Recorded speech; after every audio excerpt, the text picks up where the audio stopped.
Once again, welcome all to the lecture of course design of steel structure. Today we are going to see the problems based on designs of riveted connections. Before going to the problems, we need to take the revisions of what we have learned in earlier lectures, because while designing the riveted connection we need the IS specifications and all the things, the procedures we have learned in earlier lectures. So to begin with,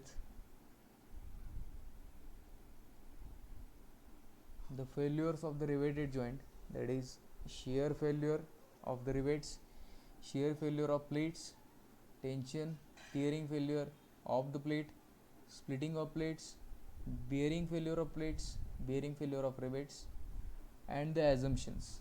Basically what we are going to solve or design, that is totally depending on the assumptions which we have seen earlier. I will repeat the assumptions. The rivets are assumed to be stressed equally. The rivet hole is assumed to be completely filled by a rivet. The friction between plates is neglected. The shear stress is assumed to be uniformly distributed over the gross cross-sectional area of the rivet. The stress in plate is assumed to be uniform. Bending of rivet is neglected. Bearing stress is uniform between plates and rivets. So these are the assumptions, and based on these assumptions we are going to design or solve the problems on rivets or the bolts. Now the specifications given by the IS code of riveted joints. As per clause number 8.3 on page number 93, remember one thing, we always have need to have with us the IS 800 while designing any steel members by working stress method. Even in exam we have the permission to use these codes. So as per the clause number 8.3 page number 93, the centroid axis of member meeting at a joint should intersect at one point. So if is there any eccentricity, the adequate resistance should be provided in the connection.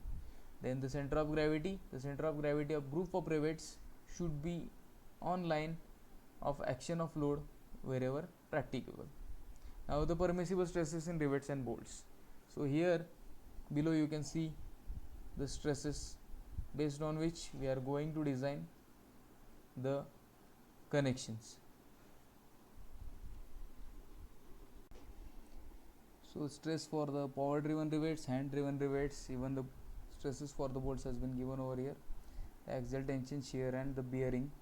So by using these stresses we have to calculate or calculate the rivet value, and as we have seen earlier, node has been given, that is for the field rivets the permissible stresses shall be reduced by 10%. Now the for gross area and nominal diameter, that has been given over here, that for the nominal diameter of the rivet plus 1.5 of the rivets nominal diameter less than or equals to 25 mm, and 2 for rivets nominal diameter exceeding 25 mm unless otherwise specified, and for the bolts it is nominal diameter plus 1.5, which is the area of bolt hole, which is the gross area of the rivets. For the pitch, the minimum pitch has been given, that is distance between center of adjacent rivet shall not be less than 2.5 times gross diameter of the rivet. We already know the pitch and gauge. A distance has been given, that is 1.5 times gross diameter of the rivet measured from the center of rivet hole provided in the rivet joint, and the table 8.2 gives the minimum edge distance value for the diameter of holes. This is for tacking. Now the strength of riveted joint, that is shear strength of rivet, which is pi by 4 into d square tau vf. For double shear it is 2 into pi by 4 into d square tau vf. In bearing, that is d into t into sigma pf, the strength of rivet in bearing. D is the diameter, t is the thickness of plate, and sigma pf is the strength of or the permissible bearing stress. and for the tearing it is net area along the section into permissible tensile stress, that is B minus ND into T into sigma AT. Sigma AT is the 0.6 Fy, and the rivet value, as we have seen earlier, it is the less of shear or bearing, and the efficiency of riveted joint is the uh, percentage strength of the riveted joint, which is the ratio of strength of riveted joint and strength of solid plate. And this is the design procedure of riveted joint. In step 1 we need to calculate the nominal diameter by Unwin's formula. It is phi equals to 6.01 into under root T.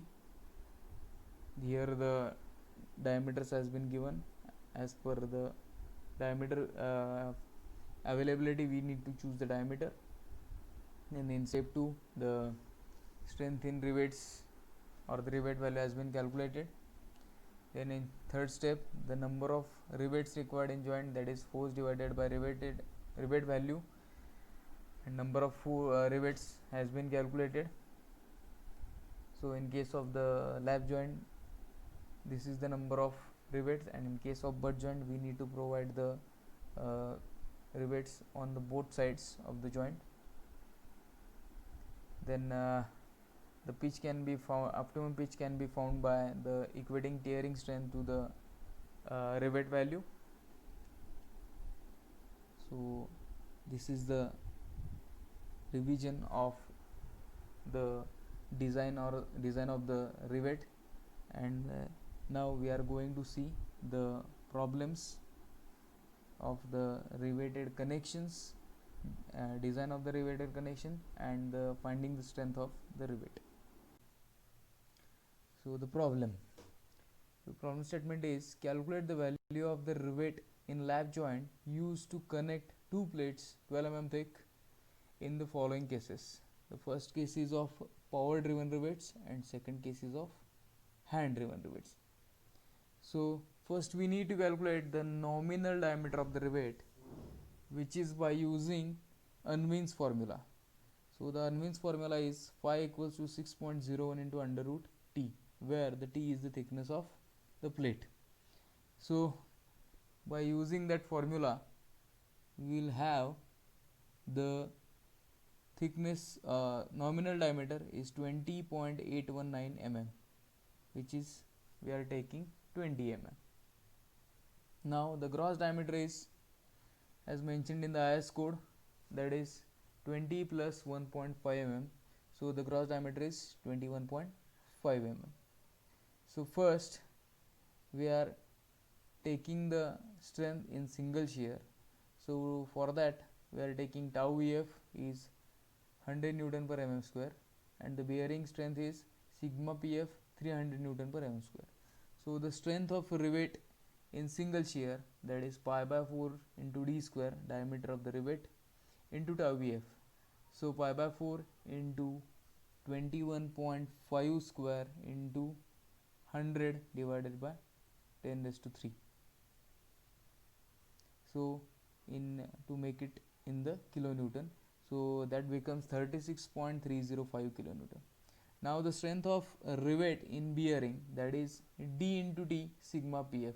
D is the diameter of the rivet, t is the thickness of plate, so d into t sigma pf. So 21.5 into 12 thickness of plate and into 300 divided by 10 raised to 3 to make it into the kilonewton. So it becomes 77.400 kilonewton. So minimum of these two is the rivet value. So the rivet value is 36.305 kilonewton. Now the second case, that is of hand driven rivet. So in that case the tau EF is 80 Newton per mm square and sigma PF is 250 Newton per mm square. We are taking it as per the IS code. So the strength of rivet in single shear, again pi by 4 into d square into tau EF, that is pi by 4 into 21.5 square into 80 divided by 10 raised to 3, that becomes 29.044 kilonewton. And strength of rivet in bearing, that is dt into sigma pf, that is 21.5 into 12 into 250 divided by 10 raised to 3, that is 64.5 kilonewton. The rivet value is lesser of these two, that is 29.44 kilonewton.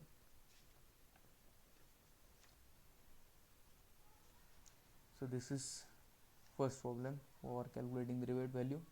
Then the next problem is a 6 mm thick angle section is joined to a 10 mm thick gusset plate. The angle is supporting a load of 55 kilonewton. Find out the number of 16 mm diameter rivets. So here the diameter of rivet is given, that is 16 mm. So the nominal diameter we are taking phi as a 16 mm. So the gross diameter is t plus 1.5, that is 17.5 mm. By using the power driven rivets, the strength of rivet in single shearing, that is pi by 4 d square tau vf. So that becomes pi by 4 into 17.5 square into 10 raised to into 100 divided by 10 raised to 3, that becomes a 24.052 kilonewton. So for calculating the strength of rivet in bearing, the minimum thickness of section to be joined is considered. So that is given here, that is 6 mm, the minimum of these two, 6 mm thick angle which is connected to 10 mm thick gusset plate. So the strength of rivet in bearing, that is d into t into sigma pf, that is 17.5 into 6 into 300 divided by 10 to 3, so that becomes 31.5. So the rivet value is 24.52. So the number of rivets required, so we need to transfer the total load of 55 kilonewton divided by the rivet value. So 55 divided by the 24.05, that becomes 2.28. So we are taking the 3 rivets over here.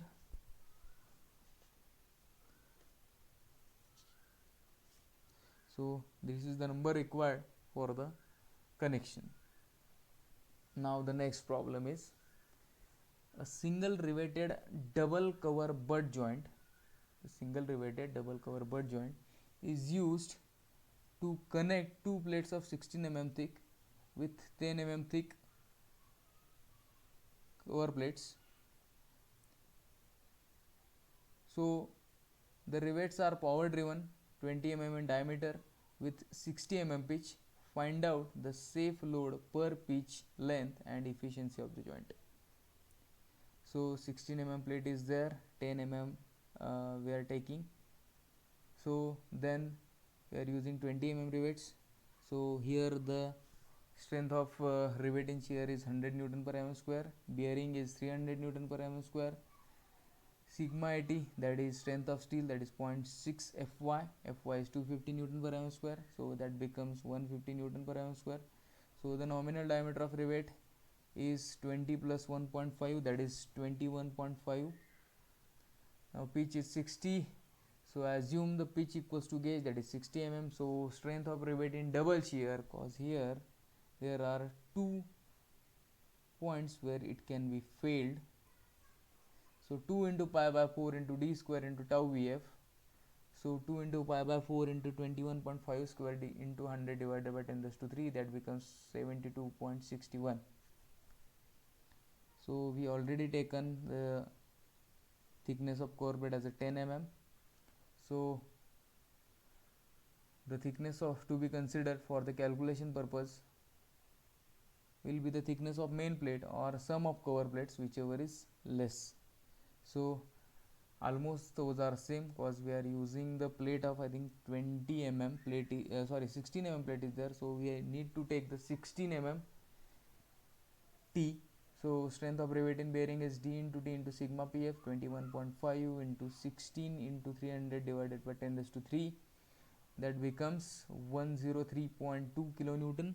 The strength of plate in tearing, that is g minus d into t into sigma t, that is 60 minus 21.5 into 16 into 150 divided by 10 raised to 3, that is 92.4 kilonewton. So the strength of joint per gauge length in shear is minimum, hence the strength of joint is 72.61, that is the minimum of these three, that is shear, bearing and tearing. So the strength of solid plate per gauge, that is G into T into sigma at. So 16 into 150 divided by 10 raised to 3, that becomes 144. And we know the formula of efficiency of joint, the strength of joint divided by strength of solid plate into 100. That strength of joint is 72.61, that is strength in shear, and the solid plate strength is 144, so into 100, so the efficiency is 50.42. So these kind of problems are there in the bolt connections. As you can see here, we have the calculated the nominal diameter, even we have calculated the number of bolts over here in this second problem. So providing bolts in appropriate form, that is at given pitch a and edge distances as per the recommendations of IS code, that is the main task. And according to, we need to design the riveted connections. So this is for the simple riveted connections. Although there are again two types of eccentric connections are there, for that there is a different procedure. So this is for today's now, that is design of riveted connections. Thank you.